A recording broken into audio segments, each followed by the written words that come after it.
ಕನ್ನಡ ಮನಸ್ಸುಗಳೇ, ನಿಮ್ಮೆಲ್ಲರಿಗೂ ಶುಭವಾಗಿ ಇವತ್ತು ಬಹಳಷ್ಟು ಮನವಿಗಳನ್ನ ಕೂಡ ನಾವು ಕರ್ನಾಟಕ ಸರ್ಕಾರಕ್ಕೆ ನೀಡ್ತಾ ಇದ್ದೇವೆ. ಆದಷ್ಟು ಬೇಗ ನಮ್ಮ ಮನವಿಗೆ ಹೋಗೊಡಲಿ ಸರ್ಕಾರ ಎಂದೆನ್ನುತ್ತಾ, ಬಂಧುಗಳೇ, ಅಚ್ಚೇವು ಕನ್ನಡದ ದೀಪ ಈ ಮಹೋನ್ನತವಾಗಿರತಕ್ಕಂಥ ನಮ್ಮೆಲ್ಲರಲ್ಲೂ ಕನ್ನಡಿಗ ಸುತ್ತ ಮನಸ್ಸುಗಳನ್ನು ಡಾಕ್ಟರ್ ಜಯದೇವಿ ತಾಯಿ ಲಿಗಾಡಿಯವರ ಹೆಸರನ್ನೇ ವೇದಿಕೆಗೆ ನಾವು ಇರಿಸಿದ್ದೇವೆ.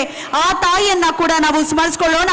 ಶಾಂತಿವರ್ಧಕ ಗುರುಕುಲದ ಕನ್ನಡ ಪಾಠಶಾಲೆಯನ್ನು ಆರಂಭಿಸಿ ನಿಜಾಂ ಸರ್ಕಾರದ ತೀವ್ರ ಪ್ರತಿರೋಧದಲ್ಲಿಯೂ ಕೂಡ ವಿದ್ಯಾರ್ಥಿಗಳಿಗೆ ಮರೆಮಾಚಿ ಕನ್ನಡ ಭಾಷೆಯನ್ನ ಕಲಿಸಿದಂತ ಪೂಜ್ಯ ಶ್ರೀ ಡಾಕ್ಟರ್ ಚನ್ನ ಬಸವ ಪಟ್ಟ ದೇವರುಗಳ ಹೆಸರಿನಲ್ಲಿ ನಾವಿವತ್ತು ಪ್ರಶಸ್ತಿಗಳನ್ನ ಕೂಡ ನೀಡ್ತಾ ಇದ್ದೇವೆ.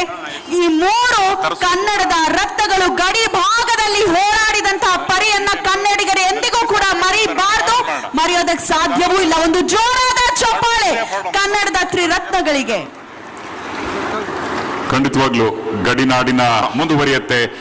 ಇದೊಂದು ಅಭೂತಪೂರ್ವವಾಗಿರತಕ್ಕಂಥ ಸನ್ನಿವೇಶ. ಕರ್ನಾಟಕದ ಆ ಒಂದು ಭವ್ಯ ನೆರಳಿನ ಅಡಿಯಲ್ಲಿ ಕರ್ನಾಟಕ ಗಡಿ ಪ್ರದೇಶ ಅಭಿವೃದ್ಧಿ ಪ್ರಾಧಿಕಾರ ಲಾಂಛನ ಬಿಡುಗಡೆಗೊಳಿಸ್ತಾ ಇದೆ. ಹೆಸರಾಯ್ತು ಕರ್ನಾಟಕ, ಉಸಿರಾಗಲಿ ಕನ್ನಡ ಎಂದು ತುಂಬಲಿ ಅನ್ನುವಂತಹ ಸಂದೇಶವನ್ನ ಇದೀಗ ಮಾನ್ಯ ಸಚಿವ ದ್ವಯರು ಹಾಗೂ ಎಲ್ಲ ಗಣ್ಯರು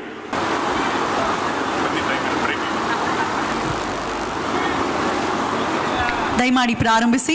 ಧನ್ಯವಾದಗಳು ಸರ್. ಸಾಕ್ಷ್ಯ ಚಿತ್ರವನ್ನ ಪ್ಲೇ ಮಾಡಬೇಕು.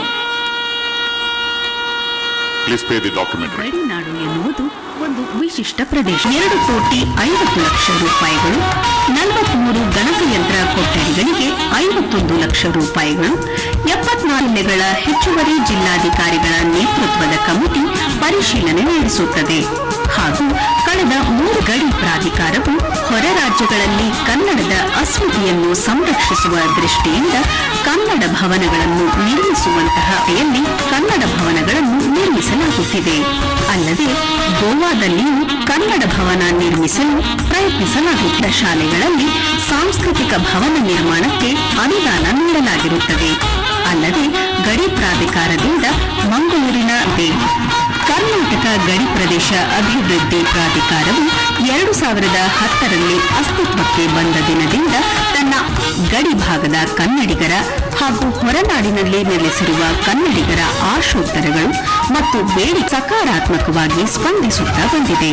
ಹೊರ ರಾಜ್ಯಗಳಲ್ಲಿನ ಕನ್ನಡಿಗರು